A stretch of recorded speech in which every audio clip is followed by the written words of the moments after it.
music school. We teach production, music production. We opened last November, and yeah, we're really happy to be here. And this is our Masterclass series that happens usually twice a month, but this month has been kind of very crazy. We've got artists coming in every week. We had Brent Arnold doing film scoring. Actually, I can't keep track. Very recently. Then we had the Ableton user group here on Thursday, so that's happening here once a month. And then John is here today. He did his masterclass on Techno Fundamentals Part 1 in November, and this is Techno Fundamentals Part 2. Yeah, and we've got an open house afterwards, so stick around. We've got coffee and some very nourishing donuts. And yeah, come speak to us. We do have discounts for people that want to sign up to our courses. We offer Ableton Live, Logic Pro, mixing and mastering, songwriting, and synthesis, which actually John will be teaching himself. But we're extremely excited to have John here. He's brought his actual, real, legit gear that he never leaves the studio, but he has brought it out today for us at this very exclusive masterclass. So please welcome John Selway. Hey guys. A little bit of a slow morning for me today. I hope you guys bear with me as we warm things up. Any of you come last time? Oh yeah, hi. So I had a little bit more of a formal presentation last time. I had like some audiovisual, like we had tracks to listen to, we had pictures to look at, and I did a little bit of talking about history and anecdotes about how I got started and stuff. Leading into, talking about how when I was learning to make the kind of music I wanted to make, the instruments. I didn't see it back there. Sorry, one of my students. Kind of the instruments I had access to, and figuring out like how to be creative with those things, and working within the limitations of those instruments to get to where I wanted to go, and then using that as a model for like using those same kind of limitations from the hardware and just the limited access I had, financially and otherwise, to get the sounds that I wanted, but use those limitations to create a workflow in your DAW or whatever, and kind of making the most of what you've got. And and then I had a track that I'd started, and sort of demonstrated a little bit about how to approach that using Ableton Live. But I didn't bring any actual hardware. And so what I decided to do today was kind of pick up where we left off there, except that now I'm actually using some of the gear, or in this case, a new version of the gear that I coveted back then. Like when I, in late 80s, early 90s, figured out, a Roland TR-909, that's what does that kick drum, that's what does that sound for so much house and techno. And before that even, the TV303, you can take a look at these. A lot of you probably seen these already. It's stuck. Hold on a second. I think I stopped it. All right, so yeah, we have, forgetting everything. You guys are starting to screen capture now.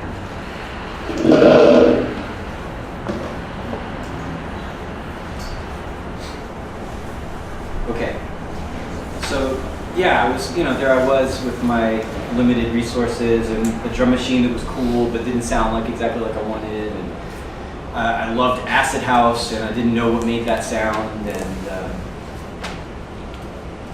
it's still stuck. This might not be working for us guys. Well, I don't want to let this stop us. So. Yeah, I think the screen capture is messing up this video, so we're gonna have to. You guys are gonna just have to imagine what you see. That's cool. You know, finally, this is sort of like the next level, like from what I was talking about from the last time, right? I found out what the 909 was, and I found out what the 303 was, and I got lucky back then to get it. You know, anyone know how much these things are worth now? $4,000. Well, a TR 909 in like pristine mint condition, like perfect, doesn't need any work, could go that high. I think it's come down now that there are clones of it, and Roland made a digital version of it.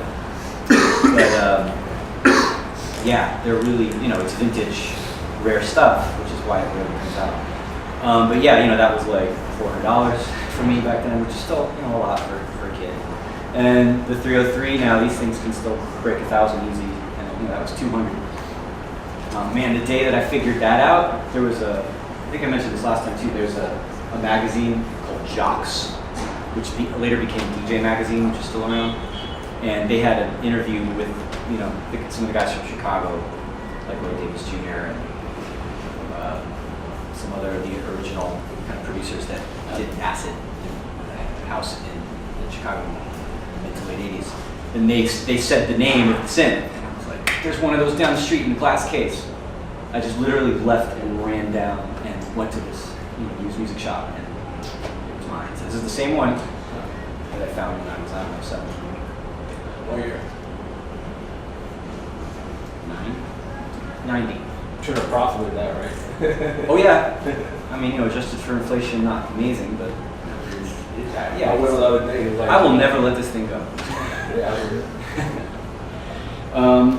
Okay, so yeah, so this kind of, the other thing that I discovered I wanted was an SH-101, and that's over here. This is a Roland Boutique SH-01A, which is a digital virtual analog synth that sounds 99.9% of the original tone of the 101, with added features like it's not just monophonic, and you can customize the sound a little bit with internal settings. Let's see if you can get back. I don't think that's going to work because of the screen. Yeah.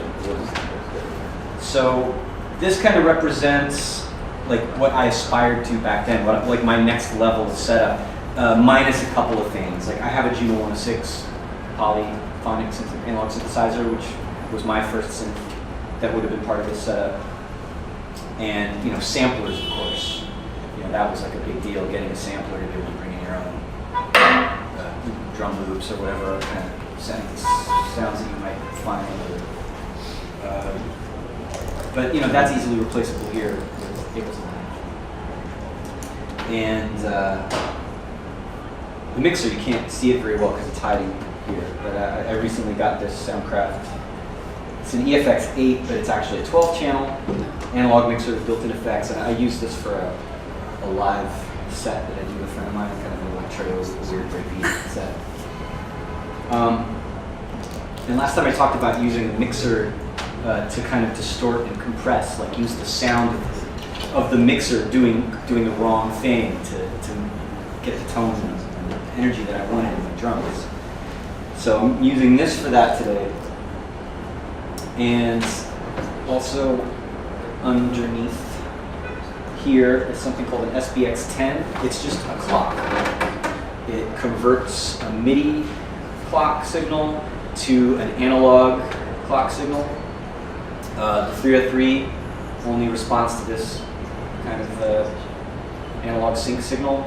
If you ever were to listen to an audio of it, it sounds like a fax machine or an old school modem that you would hook up to your telephone. You know, bubbly kind of. That's what it sounds like. It's just like repeated blips. Right. So that box takes the MIDI signal coming from Ableton Live, the clock, and converts it into the analog signal that the 303 can follow. The 909 also has the analog DIN sync, and it's MIDI. I just use the analog sync. It seems to be with the 303 a little bit tighter. Right. Now, on the other side of the table is the SH-01A, which is not analog at all. It does have control voltage and gate outputs to use this sequencer to control other analog gear, which is one of the things I miss about the original 101 is it had control voltage and gate analog inputs. So you could, what I used to do all the time was take the control voltage and gate outputs of the 303 and control the 101 with it, create these layered patterns that are really complex. And so like the notes and the rhythm would be the same as 303, but then I would have this thing doing crazy modulations that would make it sound like a totally different part, but it still kind of was tight with what 303 was doing. So that couldn't do that today, but it is, instead of, a mini DIN cable or an analog DIN cable, it's all USB audio. I love this about the new stuff. You don't have to carry like as many cables. You cut the cables in half with the USB.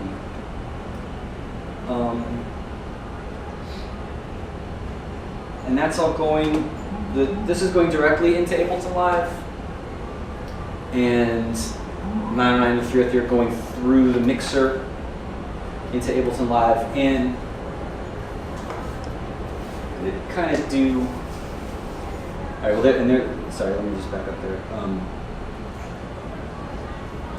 Normally in a studio, I would have everything separated out on individual channels as much as possible. Using an audio interface with A10 inputs, I would go straight in and do all of my mixing of the outboard gear in live. I thought about doing that today. It just added another level of complexity, and then also, I wanted to have these limitations that I'm talking about.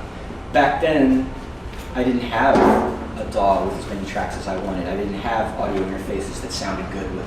Actually, there was no digital audio anything for me other than a DAT recorder, a tape that recorded. And that was actually at first something after I got this stuff, I'm like recording the cassettes, and it just didn't sound good enough for me. Well, nowadays people want to sound like cassettes. It's kind of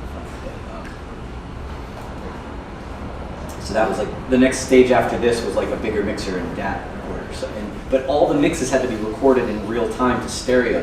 Couldn't do any overdubbing.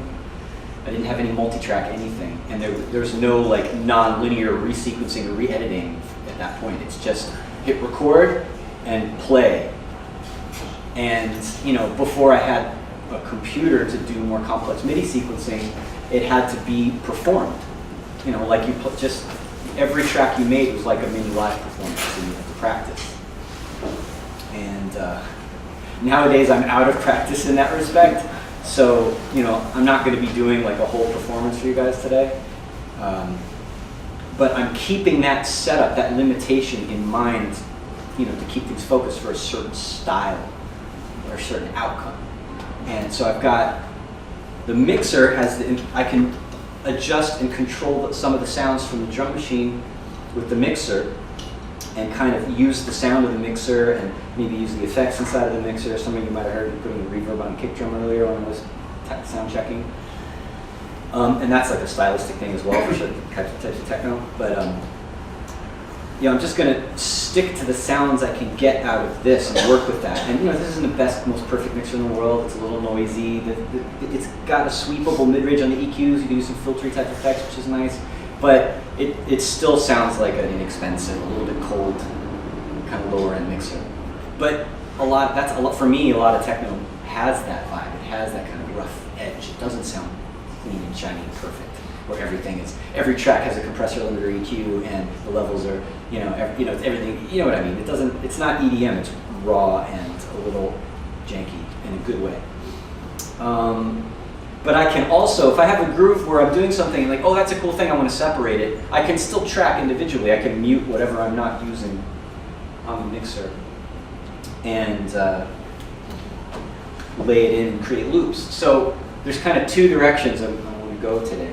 One is create a groove with the 303 and the 909 and the 101 that's sort of like, it works on its own. I'm not worried about recording or multi-tracking, just making a hypnotic groove that is interesting and moves me somehow and that I have fun playing with. And then just track it, just record it as it is, play around with it a little bit, get some ideas. Use, these instruments to give me ideas for building up a more complex track. Okay, so that's the first direction that I want to go in. Then the second one is just generating individual parts and then working in a more kind of traditional arrangement sort of way where I'm not going to try to play a groove all together, like the band's playing together. It's just going to be, one instrument at a time, and maybe even just, you can still do improv. You can still just kind of play with the notes and the settings of the synth in real time and capture a lot of different material. Then you go back and you mine that. You go back and you find the loops that work for you. You go back and find, the good stuff from all the noodling around that you did. It's just like a sampling session, basically.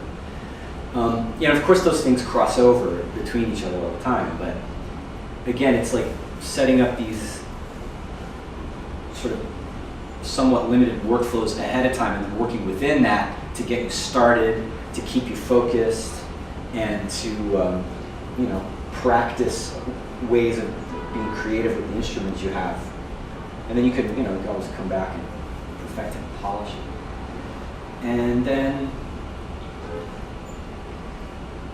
I want to open this up to be a little bit of a workshop. So if anybody's feeling brave and you want to come up here and let's say I've never touched a 303 before, I've heard of them. Here it is. I put it here on the corner so you could come up and play around with it.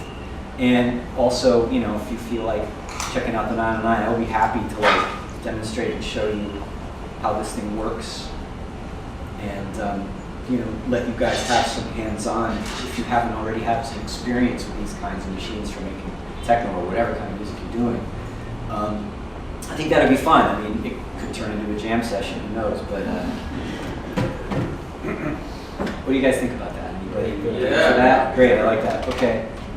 So I'm going to give myself a second to calm my mind and I was just checking my setup last night. And I had an idea that I wanted to capture, so I recorded it. So let's just take a little bit of a listen to that, and I'll tell you kind of what I did.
I'm really like, I mean, I guess we're in the minimal end of the spectrum of techno and electro here with this kind of it's hypnotic and there's not too many layers going on, but it's really rich and dense. I'm really into that.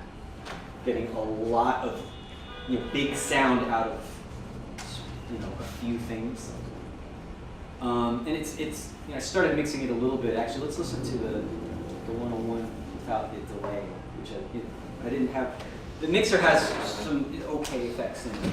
Sometimes I will use other external audio effects and record synths through those, but also for simplicity's sake, not having to carry too much stuff. Everything's going dry in.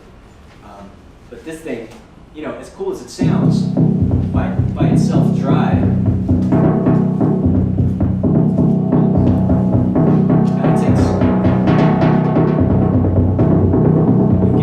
And some additional rhythm with the delay.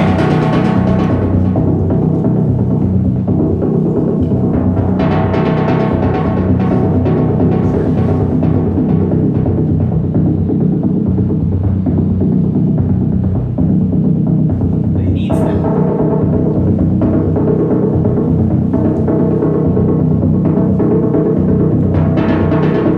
Oh yeah, the other thing is, something I did last time too is, I'm recording through this mixer and I'm clipping, I'm distorting the sounds going in to give it bite or warmth or brightness or energy or whatever. And when this thing's as good as it sounds, as good of an emulation of it is as the original 101, it still has a little bit of that digital cleanness to it. So putting an overdrive on that to give it a little fuzz and give it a little body, basically. Hear what it sounds like without that compressor.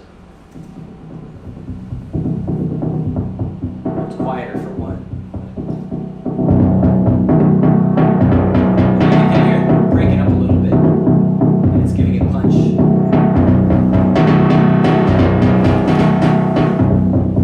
Okay. I don't want to get too much into mixing right now, but that's something I actually, in my general workflow, whether I'm doing it all in the box or using hardware like this, is I think about mixing as I go. It's part of my creative process, yeah. Where are you overloading it to get the? Oh, yeah, that on the mixer. I'm not using the mixer right now. This is just straight digitally from the SH01A into live, super clean. But then I'm using the plugins to give it the analog type saturation and distortion to make it sound like it's going to make it sound like what I'm doing to the drums. It's giving it a little more power. So, let's see. One question is when you're doing this, you're in creative mode, are you using open air speakers, or do you use headphones, or some of one and some of the other? When my kids are sleeping, I use headphones. I have a studio at home now. I mean, it's not even really a studio. I'm back into the bedroom studio now. You'd think after 30 years I should have a professional studio location somewhere, but I have had that, but life. So I do actually do a lot of mixing in headphones. I'll just briefly mention, I use as accurate headphones as I can afford, and then I have software that calibrates the frequency response of the headphones to be more flat, and I use room virtualization to make it sound like I'm mixing through speakers in my headphones, and that works really well for me when I can't use my monitors. And actually, we have these little IK Multimedia iLoud desktop monitors. If any of you want something to listen to or make music on at home that's inexpensive and actually works well enough to mix on and has some low frequency to it, these are amazing. I use these at home, and because it avoids any acoustic problems with larger speakers. And yeah, I'm surprised by how good they've been for me making music that's supposed to be played at over 100 decibels. It comes across really well. That combined with the difference. Anyone else about sort of the technical setup, about the hardware I'm using, how things are hooked up, the geeky stuff? You got everything going through master, that's why you track it. But usually track it, right? So you can have for mixing. Well, I can still do that in this setup. I mean, I would just have to. whatever's playing on the mixer, let's say I just want, I mean, I'm going to do this. You're going to see me do this. But yeah, I will mute the sounds I'm not using and then just record a clip of the sound I want to have separate. I can't do simultaneous tracking with the setup. That's ideally for me, I would have everything going into the computer separately on its own track. Right, that's But the idea. that costs a lot. I mean, bigger audio interface, more cables, more CPU power necessary to run all those tracks and effects at the same time. So you need like a Midas Venice or something like that. That go FireWire. I would love one of those things. Directly into Ableton. Yeah, like some mixers that have digital interfaces built in with multi-tracking. That would be ideal for this. Yeah, Jackie has one now too. It's like 500. But Right. They have 16 channels. That's a good place to look if you're starting to get into lots of hardware. Yeah. You mentioned Midas. The ideal one that is. Could you maybe go deeper into how you made the rhythm on the SH? Sure. Well, I mean, that's kind of where we're at right now. Like, the first is, talking about where we're coming from the last one. The next is, and the idea of why I'm using the hardware. And part of it is also like historical for me. This is going back to my roots. I don't work like this very often. This is like a special occasion. So, when I said I'm a little bit out of practice, like performing live on hardware, that's what I'm talking about. So a little bit of this is like, me putting myself out there and noodling on these things in front of you, and hopefully coming up with something cool on the spot. But yeah, getting through what I've been talking about so far and playing this to give you an idea of what kind of result I've gotten with this setup already. And then next is let's see how I can replicate that and do it again, and let's talk about the 101. Last moment for questions before we dive into actual making stuff. Yeah. Yeah. Can you say what you said again about that? You said you use a bunch of tools with it. I would be happy to go over the exact names and details of everything. Let's do that in a little bit, because I'm like I love that. I love that you can do that now, and I like to tell everybody, because most people don't have good mixing setups. It's either space restrictions or financial restrictions, or most of the time both, especially living here. So anyway, right. So let's take a look at this 101 for a little bit. Maybe I can make this bigger.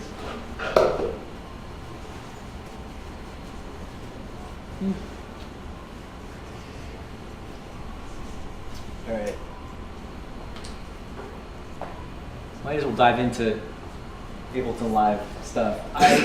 To do this setup today, I made an aggregate device so I could because the SH01A has its own digital audio interface inside of it.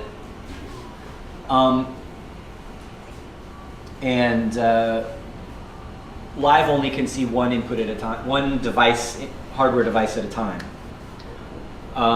But I didn't want to run the audio of my mixer through the audio of this tiny little 1/8" jack on the back of the SH01. I mean, it probably sounds okay, but I could have run my analog mixer and mixed it with the signal from the SH, but then that would have been one signal. It's not multi-channel here.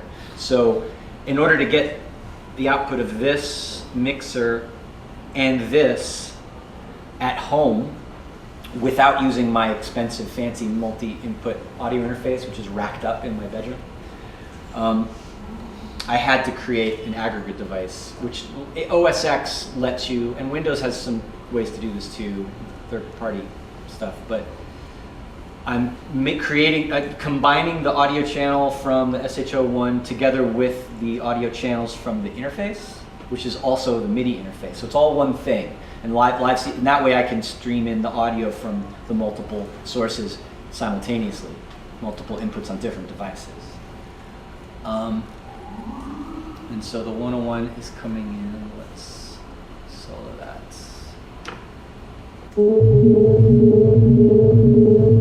Here's where I really wish I had the camera to show you what I'm doing. One of the coolest things about the original SH101 and now the SH01 is how simple and easy it is to make these kinds of sequences on it. And all I basically have to do is hit a button to load my notes, just says load, and then it's step time. You hit a note, it moves to the next step. You hit a note, it moves to the next step. If I don't want to play a note, if I want to have silence or a rest, there's a rest button. If I want to make a longer note and combine steps together, there's a legato button, which will combine two adjacent steps or more, right? So like you hear this pattern I just did. Let me turn the delay off and make it a little bit more clean.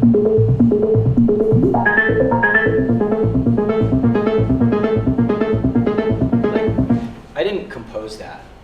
I didn't like, I want to start with this note and then do this kind of interval, and it was not deliberate at all. And that's another fun part about making this kind of music, because it works. And it's also very freeing, like for if you have any kind of formal musical training, piano or violin or guitar, where you've had like, you learn the rules. This is the kind of music where you get to forget a lot of that and break the rules. But literally, I'll just hit some sort of semi-random pattern of notes.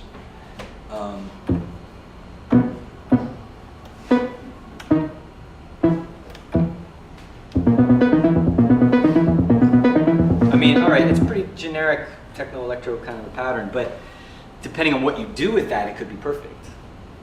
And you know, there are even times where I'll put in notes that I know are just going to be complete nonsense, and then tweak the sound until it works. Use the synth to make those notes an interesting texture or rhythm or pattern or all three of those things. So.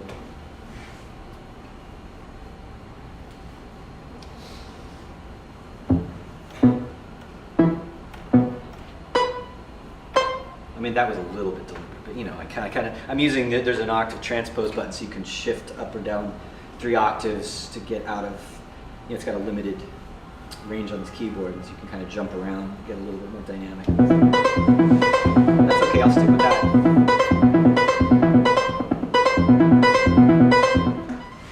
And, you know, right now I just turned off all the oscillators.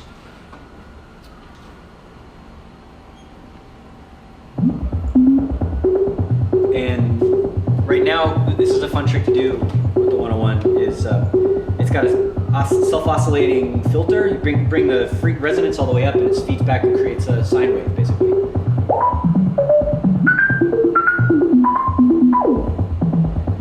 And there is keyboard tracking or note tracking, so the frequency of that sine wave will jump up, or frequency of that filter will follow or not follow the notes of the sequence.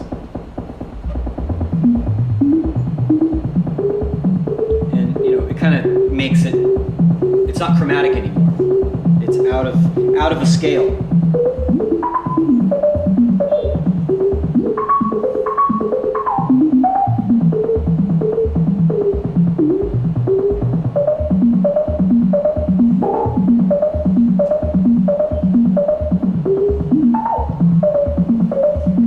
Kind of like that. You hear how I'm barely touching it. You hear how it's wavering? It seems to be really careful with these little faders. Now, this is a little bit different than the sound for this other track. It had a little more bassy kind of body to it. But I did a similar thing to that sound, where I use a very high rate LFO to modulate the frequency.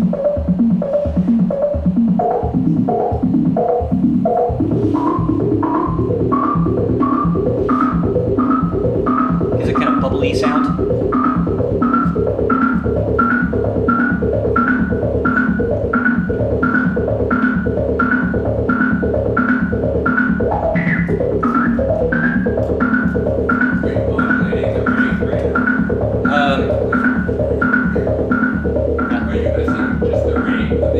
Yeah, like I was looking, well, the rate, and also I knocked the frequency in a modulation by accident, so I was adjusting it back to where I thought it should be. But if I get the rate just right, it makes a new tone. It's like some low frequencies in there that weren't there before. You kind of hear the lower kind of level. It sounds like there's multiple layers in there, but it's really just one filter being modulated in 2 different ways. There's an envelope, you know, it's creating a percussive shape, right?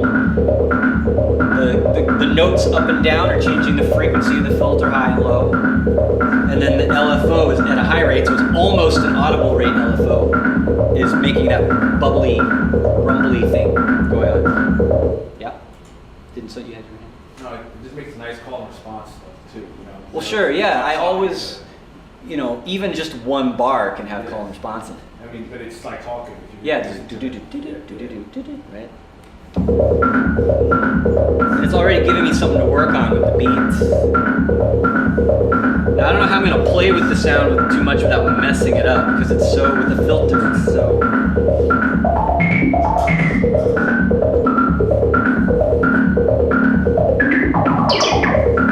That was the envelope. Right now the envelope's not modulating the filter frequency, just how loud it is, the output. And that's the bringing in the envelope modulation to the filter. Right. If I bring the resonance down, the sound completely disappears. That's the self-oscillation that gives you that extra waveform to work with. But now that's a pulse wave running through the filter.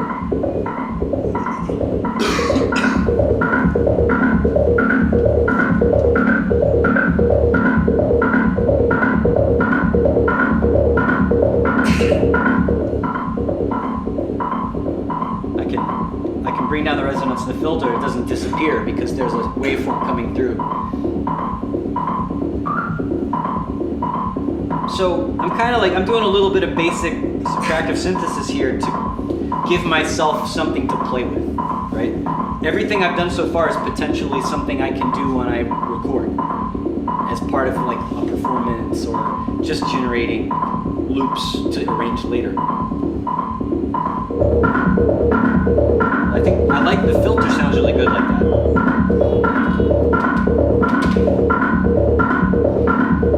All right. Well, let's get some drums going. Sorry.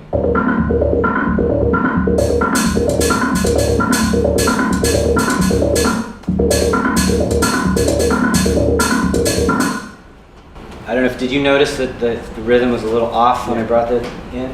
That is a perpetual issue, syncing, especially old MIDI gear and computers and digital audio.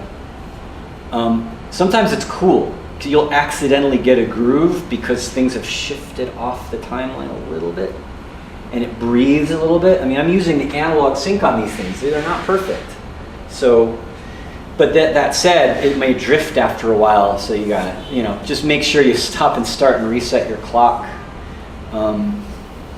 Any of you do this kind of stuff already with syncing MIDI and stuff like I use a that? multi-clock, the EMU is great. I mean, it's expensive. Yes. But you can get a swing. I'd love something like that. There's shuffle on there, it's amazing. Yeah, there are newer, like this is really old, this sync box I have. Yeah. And it's, it drifts on its own. So there's some newer clock technology that helps you do a tighter, more reliable MIDI sync. But yeah, if anyone has any, I'm not going to dive into that particular one now. But if anyone wants to like go home and try this, like you've got a drum machine and you want to do some of this kind of stuff, and if you want to know more about syncing and adjusting live or whatever settings for getting the clock to be good, we'll talk about that separately. Anyway. All right, so let's talk about the 909 for a little bit. Anyone not know really what a 909 drum machine is? Right? Everybody knows now, right? It's like everybody knows. I'm curious, what does Roland intend the 909 to be like? A drum machine. Who knows? They weren't like, we're going to create new genres of music with this machine. No one thought that. They were just using they wanted to make a drum machine that they could sell to people. And using the technology at the time to do something new. But in case you didn't already know, it is a synthesizer. Nowadays most drums are sampled, hardware or not.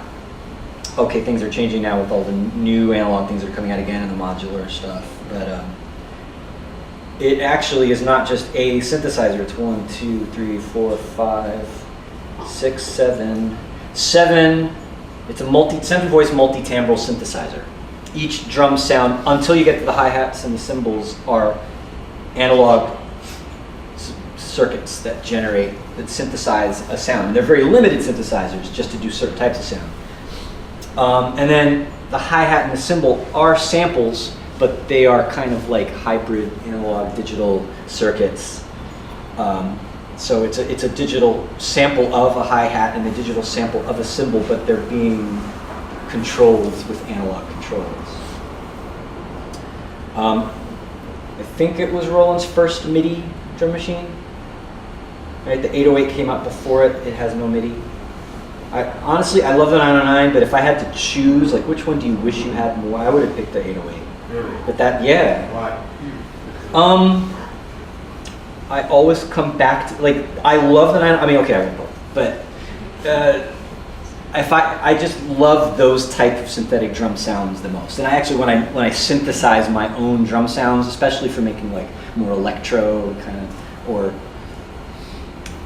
I don't know, like not the like thumping techno kind of stuff, a little bit more syncopated or even more mellow kind of stuff. I like those types of sounds. And of course the kick drum, come on. Huh? Is that more glitchy? It gets, they're thinner, The hi-hats tighter. are really- Yeah, like the thin, bright hi-hats, and the snare drum in that thing just, it's like so many times, I mean, I do break out of that. I make a point of not using these sort of archetypal sounds to like to broaden the palette. But I always somehow like, I'll go through a bunch of snare drums for an electro track. The 808 one just works right. So I always end up even looking for sounds that are different but similar, you know, like, or layering it with something else, that kind of thing. Anyway, 909 has, you know, it has kind of like the archetypal kick that you hear in early house and techno, not exclusively, of course, but that thump that you expect from that kind of music, especially for the dance floor. It's kind of punches you in the chest. It has a really sharp transient. If you look at the waveform, I mean, you can even kind of see it in this. It's squashed because of the distortion, but you see that spike going down? That's another weird thing, is like the phase of the transient peak on that kick drum is negative, but it just makes the speakers go like, it's incredible to hear. Like, I mean, this is a good reason if you got any of you guys like Jeff Mills when he plays his sets with decks in a 909 in a big system. The sound of a 909 with no effects on it, just straight into a huge PA, is unreal because of the dynamic transients of that kick and then in the tone, you know, of that kick. It sounds amazing. And he's not running it through crazy effects and compression and distortion. It's just plugged into the DJ mixer, I think. I mean, maybe it's different now, but it always, to me, when I've heard him play, it sounds really clean. And I've done that too, like one of my old hard techno projects, Disintegrator, with Oliver Chesler. We were lucky enough to play live at the Limelight, and we had the 909 there, and sound checking on the PA system in the Limelight with this was like, you know, that was worth the money. But buying this just to do that on a huge system. So that was great. Anyway, I have it. I could, of course, it's got MIDI, so I can control it and do all my clips and program all my rhythms up here, which would be cool right now because then you could see. But for this workflow, I'm using the 909 just in pattern right mode. I'm not sequencing patterns on it. I'm not making songs on it. I've got one pattern, and I'm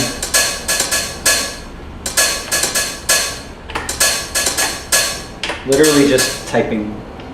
And it's a funny thing, like programming drums on these 16 buttons, I'm convinced that like certain rhythms that you hear, especially in very early house and techno, were just done randomly by, like, all right, the kick drum, let's get the kick drum going. I keep forgetting which channel is which, because I didn't lay there, there's the kick drum. All right, so I got an instrument select button, and then I just hit one of these buttons. There's bass drum, snare drum, toms, which I'm probably not going to use. Rimshot hand clap, closed hat, open hat, crash and ride. That's it. Select kick drum and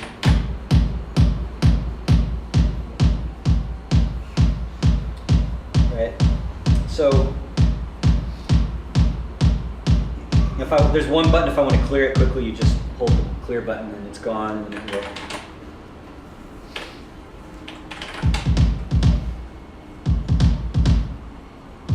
right, that was random.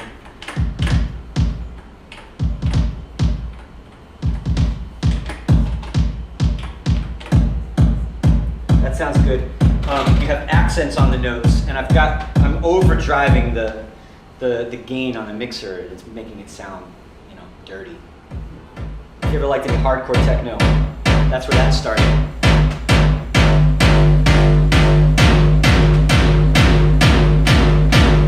But we don't need to go there yet. Completely clean. You can hear how snappy and sharp that kick drum is. Right? That's that transient.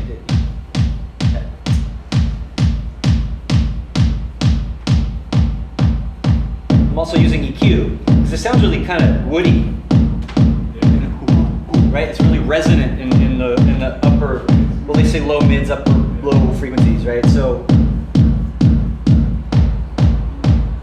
it sounds a little more modern. Like more kicks that you hear in newer techno tracks are more like that. They're cleaner, they're subby and snappy on the top, and then highly saturated and compressed and even limited to just make them just cut through the whole mix. So I can do that, I don't have to put a bunch of plugins in live or wherever to do that. I can just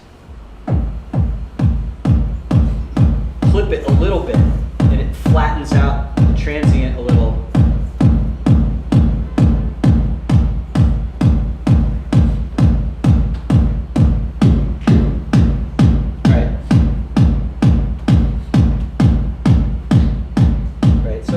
How's it sound out there? It's kind of hard. It's weird for me back here. I don't know if it sounds bassy for you. It might sound bassier for me in the corner. Good. Sounds good? Okay. All right.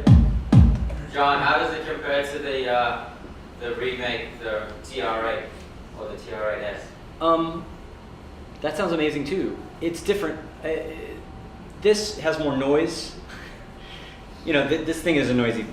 If I wait, let me stop this a little bit. The TR8 doesn't do that, right? So it has hiss, it has noise, it's not perfect.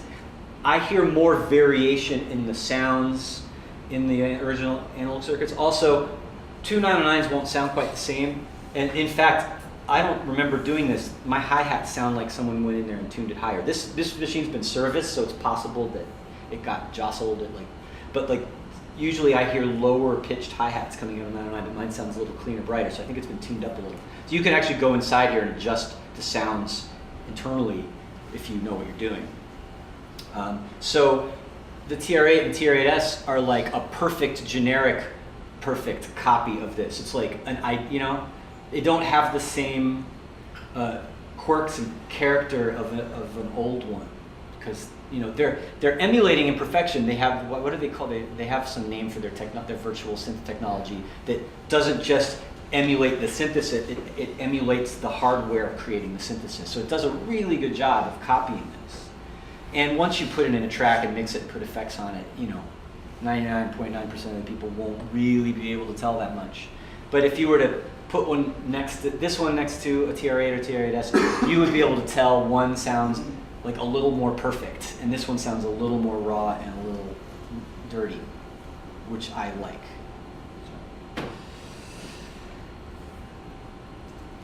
Let's listen to the 101. I'm going to just stop talking for a couple minutes and start building up something.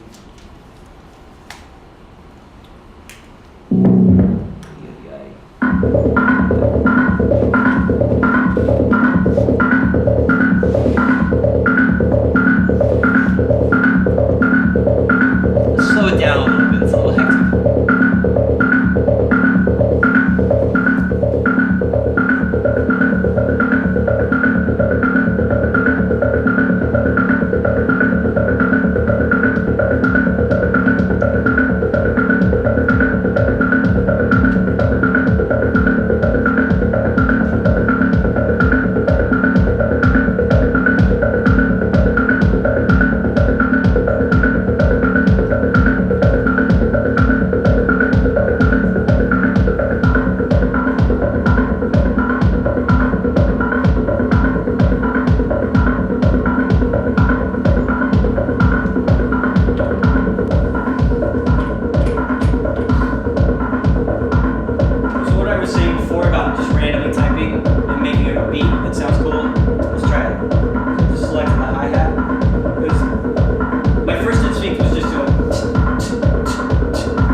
already sounds like I'm starting to arrange and perform a minimal techno track, right? Yeah. Now, if I start saying, okay, I'm going to play a live track performance for you now, and then I'm going to get really nervous and fail because I haven't practiced. But when you're at home and no one's looking at you, and there's no pressure to make it awesome or else, and just you have to remember to hit record, Yeah. and then forget your recording, because the recording when it's on is like your audience. It's capturing all your mistakes. And you're like, oh no, that didn't sound good.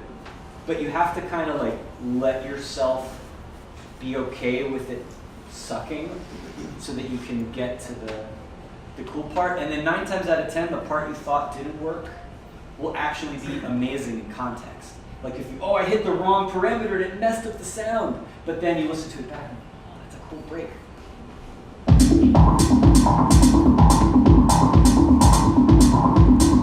If I'm doing a more, right now I'm just recording clips in the slots in the session view. If I was doing a like, all right, I want to record for 6 minutes and make an arrangement, I would record straight into the arrangement view. And yeah, we looking like this.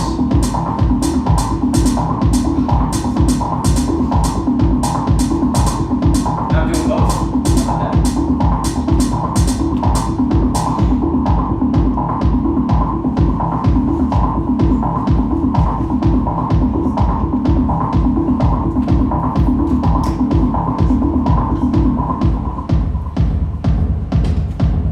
Try a little reverb on the kick drum. Do a little.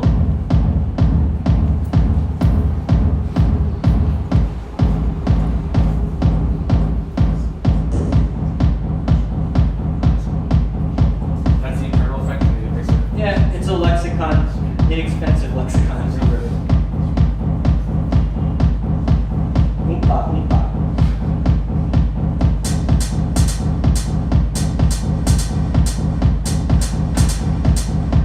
That is very 1994.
sounded like a performance, but that's kind of what you want. You want to capture the dynamic of tweaking the stuff. And I could have had the 303 in there too, but I wasn't sure what pattern was playing. So maybe that could be the next thing. And what I'm going to do is, these are kind of, programming these things is kind of a pain to try. But there's just a bunch of, this is a fun thing about the old 303 is that you could like take the batteries out and put in new batteries, and like it'll have all these random generated weird wrong but cool patterns. So there's a bunch of like wrong patterns in this thing, and some of them sound really kind of useful for this kind of music. But anyway, yeah, maybe we'll try to get something set up here, and then we could have our first volunteer come up and play along with, tweak the knobs with what I recorded here. Or it could be something new if we want to switch gears and do another kind of a groove. Maybe get a little bit of this interaction going. I think that'll be fun before we run the clock down. Before we do that, as far as what I just went through, right? I started with the SH01 pattern. I did that kind of bubbly modulated filter feedback trick. And then, yeah? Yeah, that's good. Thanks. The last 5 seconds you can zoom that example. Oh, just slowing and down. then actually at the end Yeah, of that, that's another amazing thing about this is this doesn't have to exist in its original form. This is, I could just take this, put it on a timeline, chop, chop, chop. Okay, there's like 5 minutes of, floaty, weird, bubbly noise on top of the beat and make a track out of that. I could also mine this for parts for something else, right? But that's another part of this. I didn't have that in mind. I would change the sounds around more if I were doing that. And I wouldn't be thinking about phrasing and how long something's happening before it changes, like I would be if I'm thinking in a performance mode. All right, and then any questions, technical or otherwise, about that, or about what I was doing exactly with the 909? Yeah? You had like the reverb kind of had a little space between it was like kick, space. You know what, let me, I can just take a second to show you that visually. It's easier to see. You do that inside of a reverb usually with a pre-delay. Most reverbs have a pre-delay or something, some kind of a delay where you can space out when the reflections start. You have early reflections and late reflections. The early reflections are the one that come back at you faster. Like, I speak out here, and some of the sounds that are direct, like to that wall and back, those are the early reflections. But the ones that are bouncing around a little while, those are the diffuse ones. Take longer to come back, and that's the tail more of the reverb. So I'll just show you real quick. Like if you're using the live reverb, for example.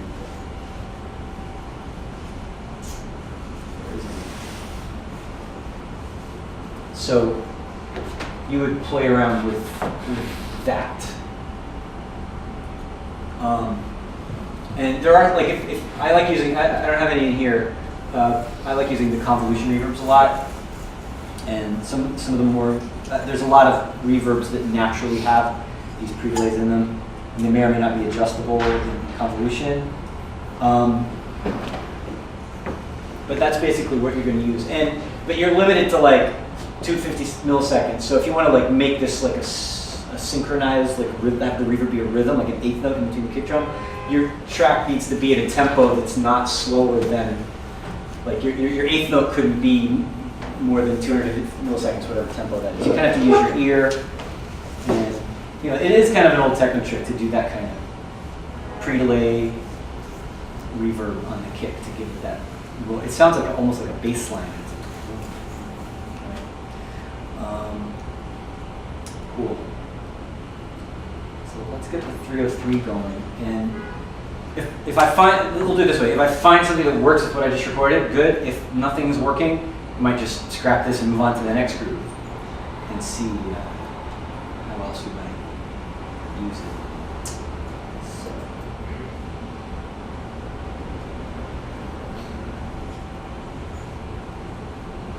Now these two tracks, actually I should show you the notes again. The 303 and the 909 are going through the same mixer, so that's the same input.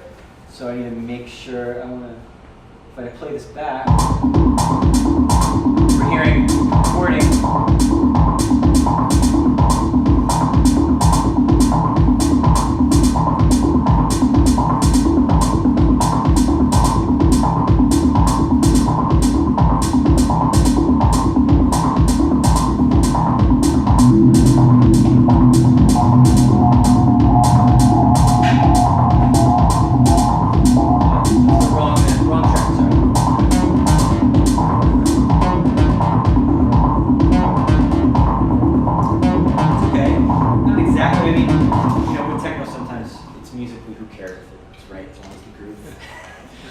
But I want it to be a little bit more. So again, I'm not programming this thing. Let's just listen to some of the 303 patterns and talk about the 303. That's not a random pattern. It's too deliberate. So yeah, everybody knows what a 909 is, so you must also know what the 303 is. I've heard it before, even if you might have heard of it, but weren't sure what exactly it sounded like. This is it. I love that it was unsuccessful and discontinued quickly. Because it wasn't meant to do this. Deliberately, it wasn't like, oh, let's make an acid techno sound for everybody to use. It was meant for live performing musicians and home musicians to be able to have a bass sequence play along with them while they play guitar or sing their song or whatever. And there's such a pain to program, especially songs. It's so tedious. It's much easier to put in a bunch of random weirdness and make it squiggle and then tweak the knobs. And then of course if you take this and overdrive it, start screaming.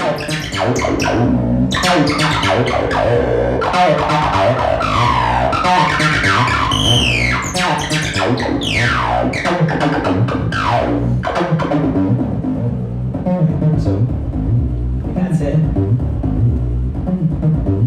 Let's see what other patterns we got. That's more like it.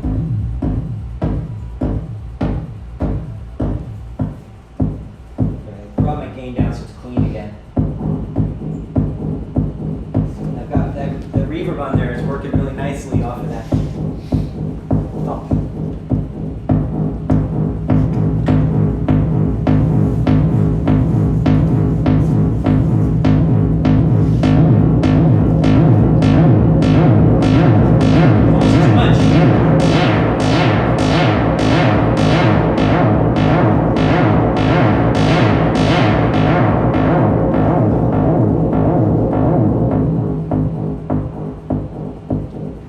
See how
of the filter, and I'm like, okay, Yeah, that could have been. keep going, I can't stop now. And then, you know, because I'd already recorded that sort of rough arrangement with the drums coming in and out and playing around with this, I had something to follow. You know, I've started accidentally, I mean, okay, not accidentally because I know what I'm doing, but in a way it's kind of like you accidentally are already arranging your track. I mean, it takes some kind of confidence and after some time of like knowing. I mean, this is a really good place for DJs to jump in if you're just getting into this from a DJ perspective. Because if you already know how to DJ, you already know about phrasing and when to bring things in and take them out. And you can completely apply that here. Because you can feel the energy level going up and down. You can anticipate, okay, I want this to happen now. So then with a little bit of practice, you can do that. Even while you're not, I mean, I'm half performing here. I'm not expecting it to be like a crafted perfect thing already. But because I have a little bit of that in mind, and I'm thinking about the space and the time of everything, and the instruments interacting, and when they sound good together. Like, you know, there's some times where it's getting a little busy, and like, I was already thinking, well, this thing's too loud. Like, when I mix this down, I'm gonna have to adjust the level so that when it really builds up, it's not gonna totally, you start losing this, and the kick drum even kind of goes in the back because this gets so heavy. So I'm already thinking, all right, that part of the 101 didn't go so perfectly with this part of the 303. So those are things I can keep in mind either ahead of time when I'm about to record it or after the fact when I'm editing. I can keep that in mind so I can, you know, adjust it in the arrangement so they interact better. Any thoughts or questions about what we've done so far? Yeah. Were you using the sequencer of the 303? Yeah. Okay. Yeah, this doesn't have any MIDI input or any CV or gate input. It's only its own sequencer. So you're getting the offbeat on that?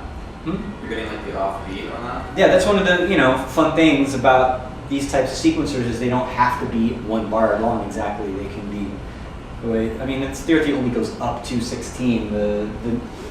The SH-101, the original one, and the new one could do longer sequences, but you can also do 5 16 notes, or, you know, so that's what's happening here. It's doing this sort of fake polyrhythm by cycling shorter than, you know, it's not an even number of notes. What was the length of the sequence? I think it's 5. Oh, okay. I noticed like 5 and 7 work good, and 9. It might just be, it's 5 or 6, I don't know. And when you go odds, it sounds like I always have fun when I go odd numbers. I know. Yeah, no, it totally, you know, if you, I mean, it's possible to make music like this where like you have all these different sequences that are all at odd times, shorter or longer, and then you listen to it for 5 minutes and you never hear the same rhythmic combination twice. Like it just keeps, they're like orbiting planets. You know, they only meet up every however many bars or notes. You're so poetic. Making techno that sounds like orbiting planets. Yeah. Well, hey, that kind of makes sense. Right. So let's do this again. You heard me demonstrate. Who wants to come up and track the 303? Very eager right here. Okay, come on. So. Also, if people feel like coming forward and just hear from the side watching.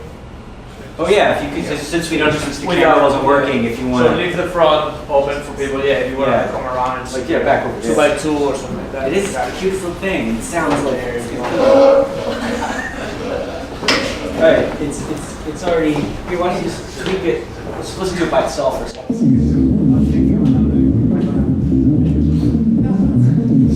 know how to use this thing?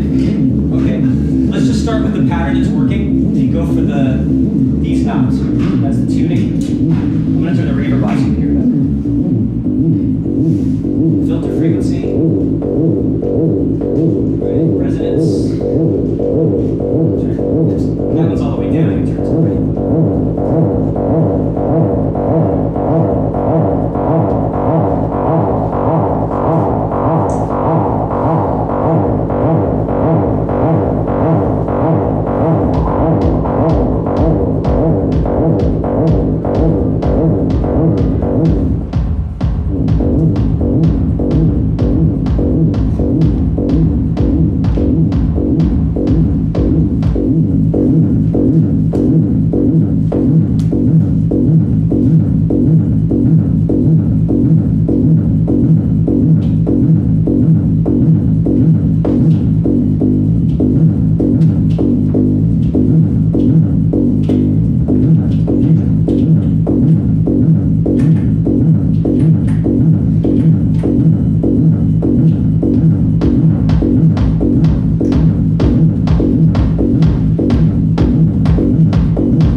Yeah, I mean, I guess that's that kind of style of techno is it's like in my bones now because that's like what was happening when I started. Well, no, it was a little before that. You guys ever listen to like the really early Warp records, like the bleep techno, the early rave stuff, with lots of sub bass? Equally influenced by that. It would take I'd do a bunch of. I'd have to take a few minutes to rejigger this to make it sound like that. It was also very sample heavy, where there's no samples going on here. Let's do this. Let's have another person join us, and this time let's try the 101. And because you heard me add that on top, doing that little repeated melody. Anybody want to give this guy a try? It's a little, it's actual step. Hey, who's up for some step program? Yeah. Oh, sure. Yeah. Okay. Is you want to do? Okay. Let me just make sure it's. Yeah. Which one am I on? The 101. You get to. Yeah, the bouncy part.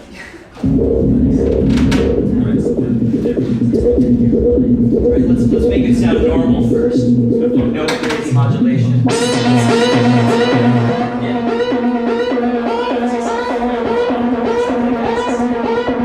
very easy. So basically, you got your load button, right? Yeah. And you can. What notes right here?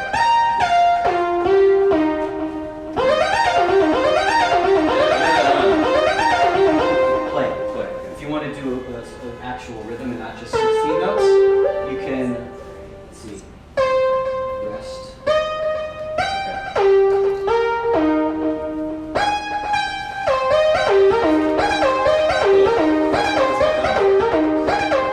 Okay, so you come up with something and then I'll come up with something that goes along with it. Let's make sure it's in sync.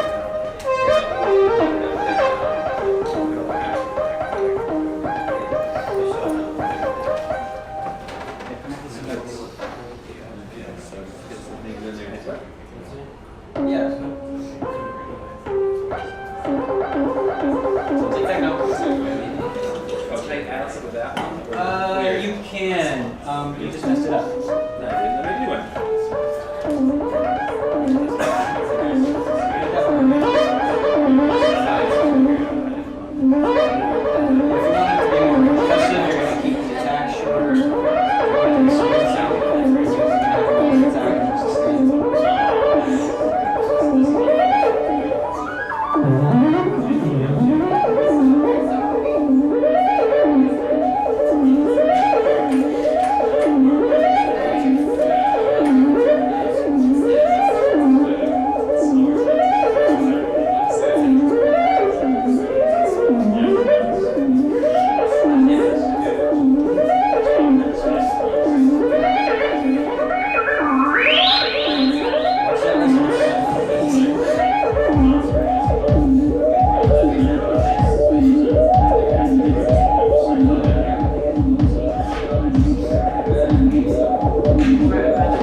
pretty much, looks like I lost some of you guys over there, I guess since we're noodling up here, but that is pretty much the gist of what I had to do today. Just talking a little bit about my mindset going into it, and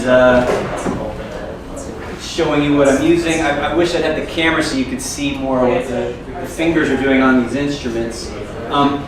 So I guess, we've got a little bit of time left, and what I'd like to do is, we have questions and answers if you like. Also, anyone else who wants to come up and maybe more privately check this stuff out and not have to worry about what the room is doing, you're welcome to come up here. But anyway, let's start with any last questions. Anybody got some thoughts about what we're doing? Yeah.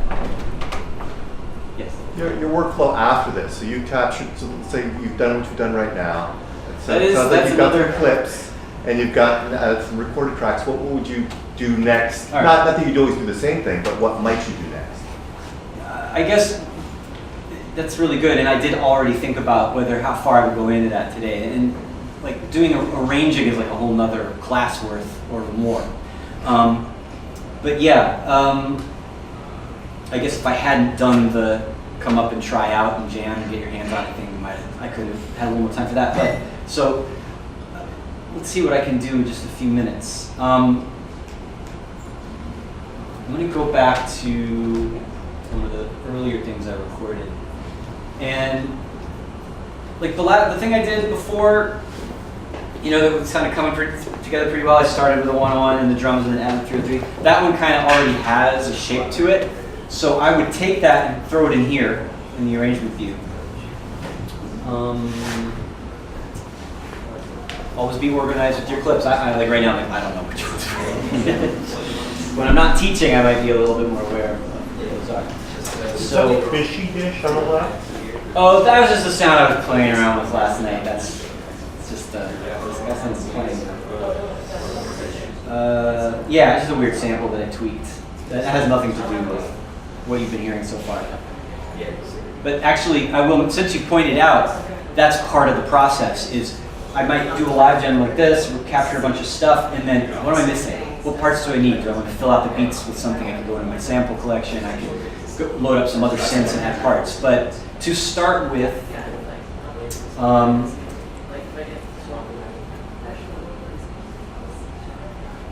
lost the audio again. Sorry.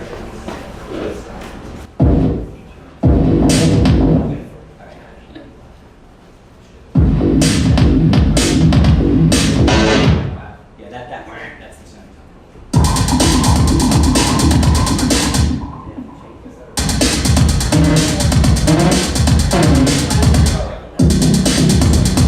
Let's go with this one.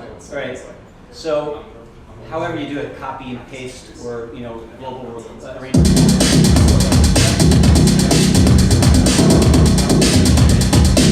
I throw those in the arrangement view. So this one's there already. Never mind, let's go back to. Remember how earlier I was saying I could record in the session view, but I could also record directly in the arrangement view, and I did both? Well, that's what's happened here.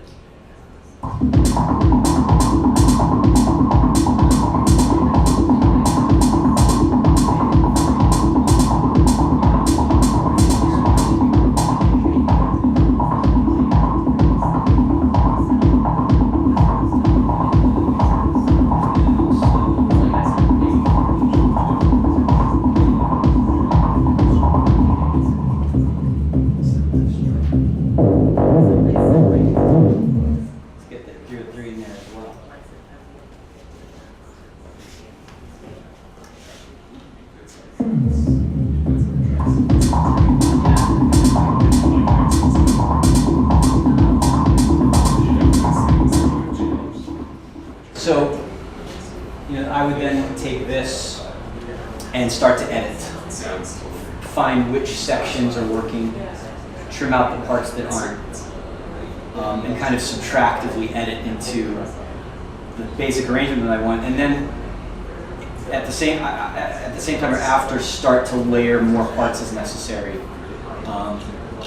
The other way to approach it is to edit all your samples and loops in the session view. Like some people like to, in live used to like to work primarily in the session view first and do arrangements on scenes and then go into the arrangement view. So that's pretty much it. It's like it's editing what I have and then listening to it.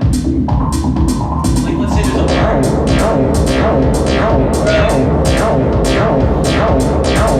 maybe here I want to drop the drums out for a second. Like I can make changes like that very quickly. And I'm going to use, if it's together enough, I'm going to use the arrangement that I kind of made accidentally and try not to deviate it from too much so I keep intact the parts that work, the sections that work.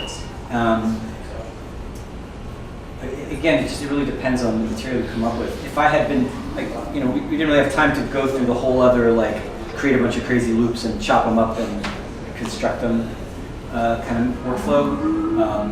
Then I would be doing more editing and copying clips out. So, any further clarification? No, that's cool. Okay, great. Anyone else got thoughts or questions about what we're doing? Yeah.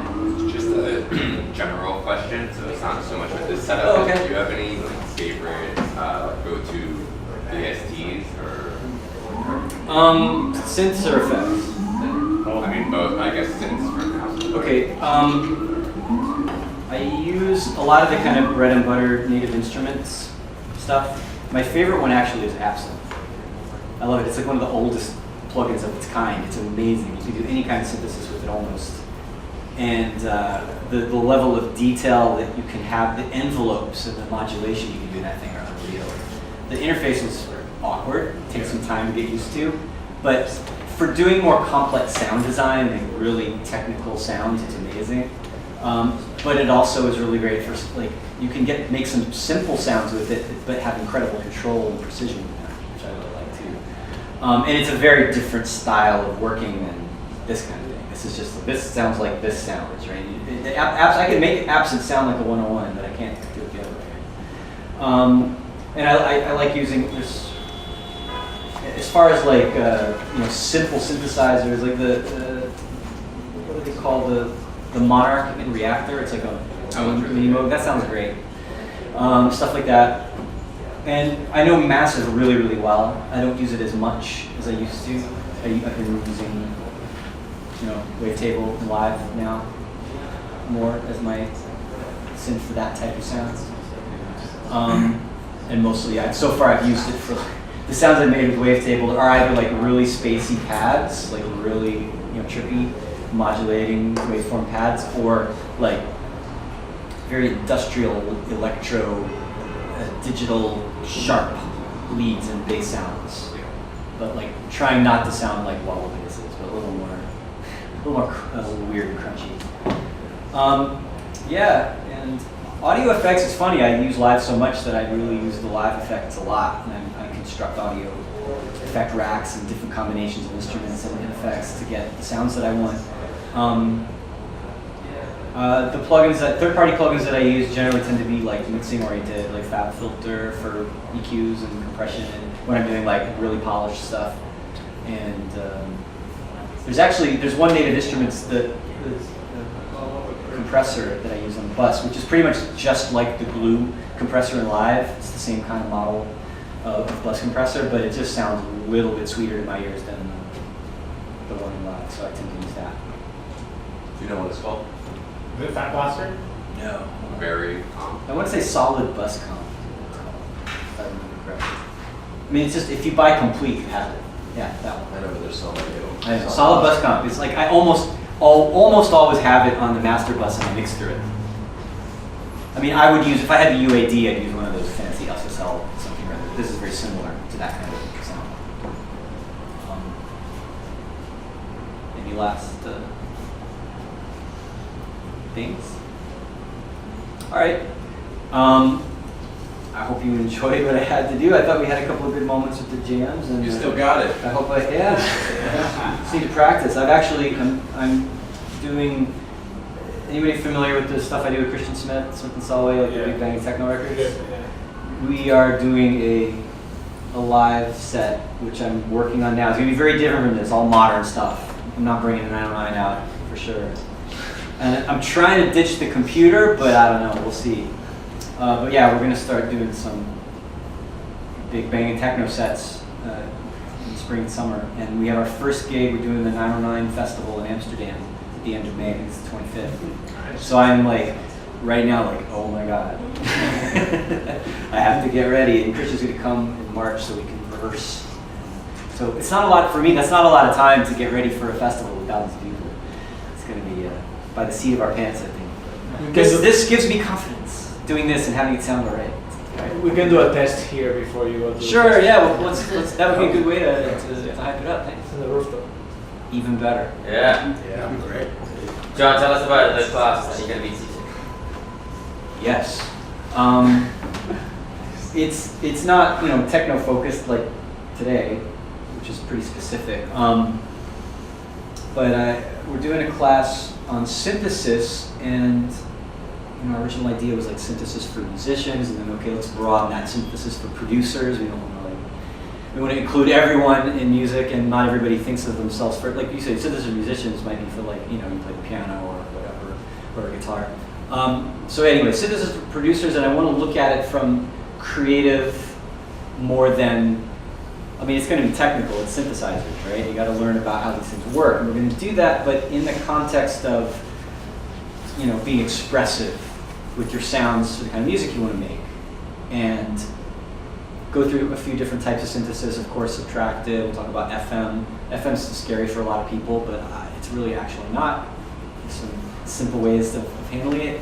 And wavetable synthesis, I think we'll be doing some sample-based synthesis, but not sampling, like not sampling someone's beat, but using the sampler as a creative sound device to make new sounds. And if you can't make really cool, usable synthesizer sounds without some effects, so we'll do a little bit of effects processing in there. But the focus really is on getting to know the basics of synthesis so you can more easily create the kind of sounds, or even just modify the sounds. Like, I should think, maybe you're someone that uses lots of presets because you don't know how to design your own sounds. Do that. I do presets all the time, but I modify them. I go in there. It's like, I like this sound, but I want to control it in a specific way, either to be more expressive, to articulate the sound musically, or I just want to make it brighter, or darker, or smoother, or sharper. I like to talk in those kinds of adjectives, not technical adjectives, like, reduce the decay by 10 milliseconds or something. Like, that's no fun. You'll know that an envelope is controlling time. Generally, like the amount of time it takes the amplitude of a signal to travel, to move in a certain amount of time. But we'll talk about that stuff. But generally, it's to get musicians and producers more comfortable with using synthesizers creatively. How's that sound? And when does that start? 2 weeks? Yeah, really soon. Okay. Yeah, we're ready. And it's Wednesdays. At 6:15. 6:15. Right. Still getting the schedule in my head. All right. Well, that's it. Thank you. Feel free to come up and talk to me and take a look at this stuff. We can be running a little quieter, and if you want to make some noise, no problem. We'll be hanging out here for a few minutes. Sorry, it's lunchtime. I'm starting to fail. So thanks. My mouth is. Give it up.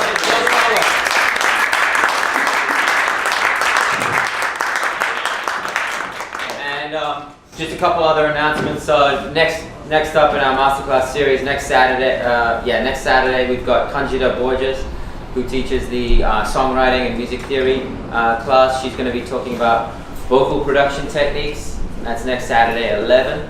Then I think it's 2 weeks after that, on February 2nd, we've got Dan Freeman, Ableton-Certified trainer, who has invented and is going to be presenting his new controller, which is a Ableton push with a bass neck. So he plays it like an electrical, technology, flashing lights bass, and he has some cool gadgets on it. I don't even know exactly how it works, but he's going to be talking about how he came up with that and how he uses it live.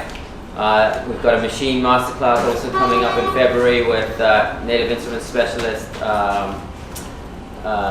Sharif Islam, And we've got an open house now, so please stick around. We'll show you the space. We've also got a beautiful rooftop, which we will definitely be opening up in the summer, but we'll give you a peek up there today. And please tag us at 343 Labs on all the social media channels. And thanks so much for coming. It really means a lot to us. We're a new school, so please spread the word, and we can do more of these. Thank you. See you soon.